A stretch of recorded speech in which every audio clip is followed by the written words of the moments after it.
Hello అమ్మా, ఇప్పుడే హాస్పిటల్కి వచ్చాను. నార్మల్ డెలివరీయే. బేబీ ఎంత హెల్తీగా పుట్టిందో తెలుసా?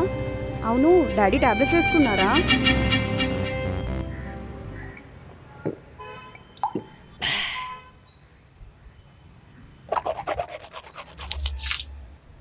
హే, ఏం చేసావు?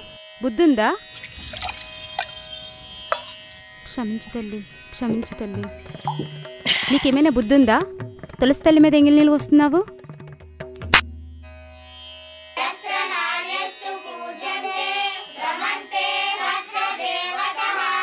ఏయ్, ఎన్నిసార్లు చెప్పాలి అన్నం ముందే నీళ్ళు పెట్టమని? నువ్వు తిన్నావా? వినపడట్లేదా? వినబడుతుంది. ఆకలిగా లేదు, తర్వాత తింటాను. మీరు చీటికి మాటికి చిరాకు పడుతున్నారు, కొడుతున్నారు. నాకది నచ్చడం లేదు. నేను మనిషినే, చాలా అవమానంగా ఉంటుంది. ఏంటే చూస్తుంటే రెచ్చిపోతున్నావు? నేను మగాన్ని, నాకు నచ్చినట్టు చేస్తాను. ఇంకొకసారి ఎక్కువ మాట్లాడితే నరికేస్తాను. ఆఫ్టర్ ఆల్ ఆడది నాకు నీతులు చెప్తుంది.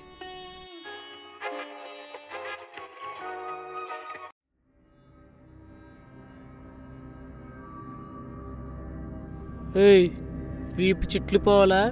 తిరిగిటు. పక్కలో వాళ్ళకి చూపించావంటే పీకను నిమేస్తాను.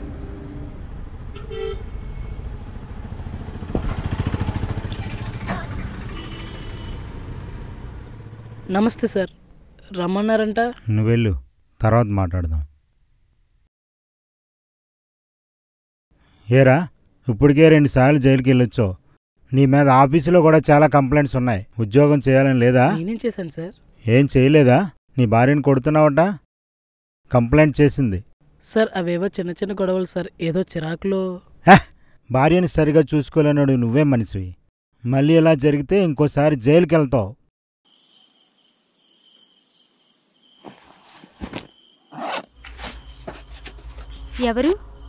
ఎవరది? నువ్వా? ఏంటి డ్యూటీ మధ్యలో వచ్చేసావు? భోజనం పెట్టమంటావా?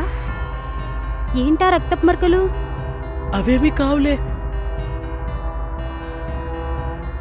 నాకేం కాలేదు. ఏం కాలేదంటావేంటి? ఏంటా రక్తపు మరకలు? అవేం కాదులేవే, వాటి గురించి వదిలే. నీకొక విషయం చెప్పాలి. పెళ్ళైనప్పటి నుంచి ఎప్పుడూ బాగా చూసుకోలేదు. నేను ఎంత ఎదవనైనా, నా మీద ఎన్ని కంప్లైంట్స్ ఉన్నా, నా కోసం మీ ఫ్యామిలీ వాళ్ళందరినీ వదిలేసి వచ్చావు. కానీ నిన్నొక్కరోజు కూడా హ్యాపీగా చూసుకోలేదు. ఇక నుంచి నీకే కష్టం రానివ్వను. అందుకే నీకోసం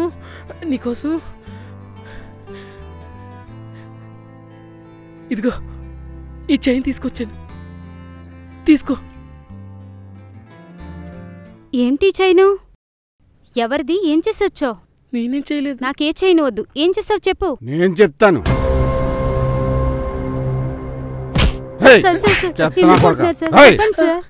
మీ ఆయన ఏం చేశాడో తెలుసా?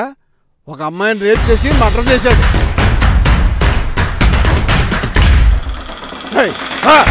నా కొడక.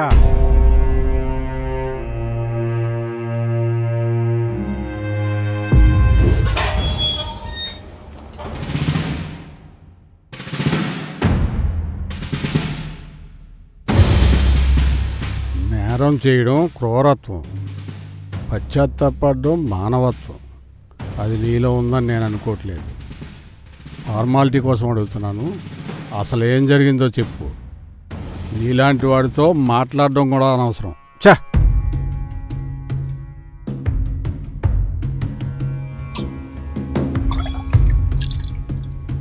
ఏ నాయక్ సార్, నువ్వు హీరో అయ్యే టైం వచ్చింది. Kill the bloody bastard. Encounter చేసి పారే, లేపే నా కొడుకుని. Okay sir. నీలాంటి నీచుడికి ఇది చాలా చిన్న శిక్ష. సార్ అలా అడగండి సార్. నాకేమన్నైతే నా భార్య అన్యాయం అయిపోతుంది సార్. సార్ తనకెవరు లేరు sir. Sir please sir. Sir తనకి ఎవరు లేరు sir.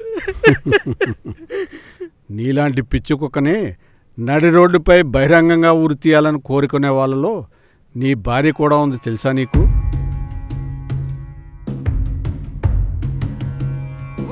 Justice! We want justice! We want justice! We want justice! అయ్యో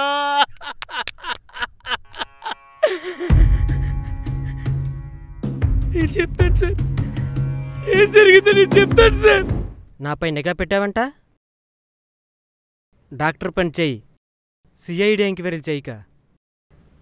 కష్టపడి చదివి డాక్టర్ అయింది ప్రజలకు సేవ చేయడానికి, అంతేకాని వాళ్ళని జలగల్లా పట్టి పీడించడానికి కాదు. సరే చూద్దాం, నువ్వు చెయ్యాల్సి నువ్వు చెయ్యి, కానీ నువ్వు నన్నేం చేయలేవు. ఆఫ్టర్ ఆల్ ఆడదానివి. ఆ తర్వాత రోజు ప్రియా మేడం పెద్ద సార్ దగ్గరికి వెళ్ళి కంప్లైంట్ చేసింది. ఈ ఫైల్లో ప్రతిదీ పుట్టప్ చేశాను సార్. 1 మంత్లో 22 గైనిక్ కేసెస్ సార్. రిపోర్ట్ ప్రకారం ప్రతిదీ నార్మల్ డెలివరీయే సార్, కానీ కావాలనే 19 కేసెస్ను సెజరిన్ చేశారు సార్. పేషెంట్కి హెవీ డోసేజ్ ఇవ్వడం, వాళ్ళ ప్రాణాలతో చెలగాటమాడుకోవటం, పోస్ట్మార్టం పేరుతో ఆర్గాన్స్ అమ్ముకోవటం, ఇదేగాక డ్రగ్స్ తీసుకొని ఆపరేషన్స్ చేయడం, ఇలా చాలా చాలా దారుణాలు సార్. ఇవన్నీ రూల్స్కి అగెయిన్స్ట్ సార్. ప్రియా మేడం చేసిన ఆ ఒక్క కంప్లైంటే తన జీవితాన్ని తారుమారు చేసింది. ఆ తర్వాత రోజు రాజ్ సార్ దగ్గర నుంచి నాకు ఒక ఫోన్ వచ్చింది. రాజ్ సార్, రాజ్ సార్, లోపలికి రా.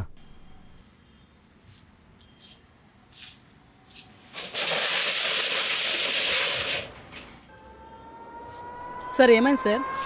సార్ ఏమైంది సార్? సార్ ఏమైంది సార్? ప్రియా మేడంకి ఏమైంది సార్? సార్ నువ్వే కాపాడాలరా, అన్ఎక్స్పెక్టెడ్గా జరిగిపోయింది. ఈ బాడీని నుంచి షిఫ్ట్ చేయాలరా. ఎంతంటే అంత ఇస్తాను రా. ముచ్చు, ఈ బాడీని నుంచి షిఫ్ట్ చేయాలరా. ఎంతంటే అంత ఇస్తాను రా. ముచ్చు ముచ్చు.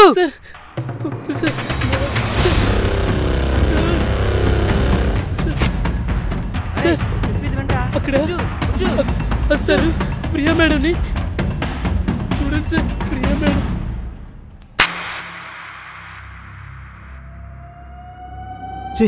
యూజ్లెస్ ఫెలో, ఒక్క ఆడదాన్ని హ్యాండిల్ చేయలేకపోయా. ఒక్క పని కూడా సరిగా చేయవు కదా. నా హాస్పిటల్లో జరిగే ఇల్లీగల్ యాక్టివిటీస్ గురించి హ్యూమన్ రైట్స్ కంప్లైంట్ చేస్తావా? నిన్ను ఆడదానికి చదువు ఉద్యోగం ఎక్కువ అనుకుంటే రూల్స్ అని నా మీదే కంప్లైంట్ చేస్తావా? నా మీదే కంప్లైంట్ చేస్తావా? నేనేమైనా సత్రం నడుపుతున్నానా? Useless fellow. మాట్లాడే హక్కు ఉందని ఏమైనా మాట్లాడేస్తావా? జీవించే హక్కు ఉందని జీవితం లేకుండా చేసుకుంటావా? హక్కులని నీ అమ్మ, ఆఫ్టర్ ఆల్ ఆడదానివి. మీరు అనుకున్నట్టు నేనే తప్పు చేయలేదు సార్. రే సెక్యూరిటీ, నీ మీద ఇప్పటికే చాలా కేసులున్నాయి. నీ పెళ్ళం కూడా చాలా కంప్లైంట్స్ పెట్టింది. ఈ విషయంలో మా రాజు చెప్పినట్టు చెయ్యి. సార్ ఏ మళ్ళీ జైలుకి వెళ్తావా? తర్వాత సార్, చాలా రోజుల నుంచి దీని మీద కోరుకుండిపోయింది సార్. ఒకసారి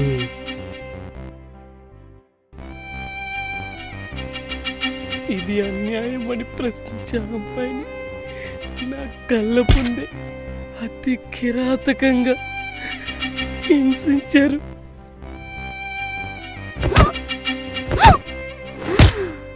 సార్ నేనే తప్పు చేయలేదు. పేదోన్ని, బ్యాక్గ్రౌండ్ లేదనేగా. నేనే తప్పు చేయపోయినా నన్ను ఇక్కడ బంధించారు. నన్ను చంపేస్తారు. వాళ్ళు గొప్పోళ్ళు, పలుకుబడున్నోళ్ళు. వాళ్ళ అమ్మాయిని రక్తంలో తొర్లించి రేప్ చేసి చంపేశారు.